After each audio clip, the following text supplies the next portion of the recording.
Well, welcome to We Told You So, episode 149. I accidentally made two 147s. I'm a little bit sick still, so bear with me, because there's a lot of crazy bullshit to go over. In Georgia, some dumb bullshit Republican official decided that she was going to call ICE on a Hyundai plant, to which the federal agents then showed up and arrested a bunch of South Korean workers, who were actually there legally, showing the American workers how to run the plant. And now South Korea is lashing out and is big mad at this, and it looks terrible for Trump because those thousands of jobs that were originally going to go to that plant might not even go there anymore because now construction on the plant has been halted. All because, remember, the Supreme Court said that they could then raid and detain people just based on how they look and how they sound. Meanwhile, while the Supreme Court said that Trump is allowed to continue his apparently lawful racial profiling by raiding places and kidnapping people, we have to remind ourselves that he's doing all of this because he is completely underwater on every aspect. His approval rating is underwater in crime, immigration, trade, the economy, foreign policy, everything. He's starting to realize that the people really hate his crappy policies. So he's just trying to do everything by force now because he really doesn't care what the people think. There's a hearing in South Carolina that is apparently scheduled for October 1st where the Republicans are trying to pass a massively extreme abortion ban. They already have a 6-week abortion ban, and I can already tell you that if the Republicans lose in this situation, they're going to try taking it to the Supreme Court, because they always try things on a state level in order to push it on a federal level. This legislation would make those often necessary procedures a felony equivalent to a homicide, and allow a person up to 30 years in prison for having one or aiding someone who has one. It also opens the door for restrictions on birth control and any kind of contraceptives. It also tries to restrict IVF, which, as we found earlier in this administration, is incredibly an unpopular stance by Republicans.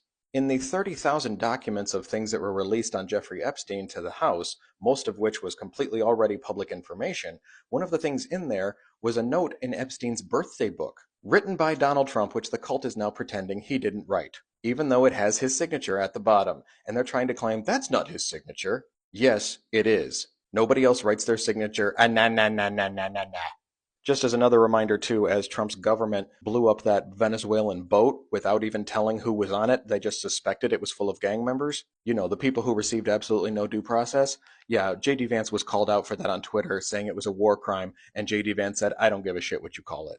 So remember, this current regime doesn't give a shit that they're committing war crimes, and the people of Chicago are dutifully making it known just how much they hate this shitbag.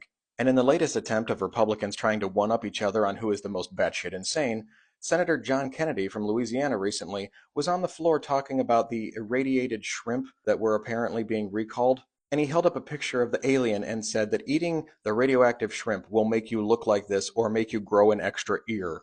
He rambled on about it for several minutes, sounding absolutely fucking crazy. But eating radioactive shrimp wouldn't do anything to you at the beginning. It's the prolonged exposure to it which would actually damage your cells and potentially cause cancer. It wouldn't make you grow an extra ear or turn into a xenomorph. And ironically, after he went on that long rant claiming that other countries don't have the food safety regulations that we do, not only did the FDA not find any of that radioactive shrimp in the US commerce, so there hasn't been any found in this country, but the Republicans are actively taking away food regulations.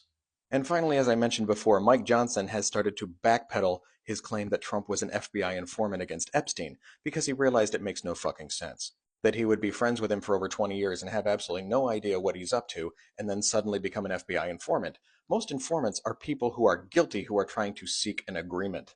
So since they're having their dumb bullshit attempts to try to rewrite history, I guess according to them we should be celebrating this American patriot today. Or something. This has been We Told You So. Are we great again yet? Because this is fucking embarrassing.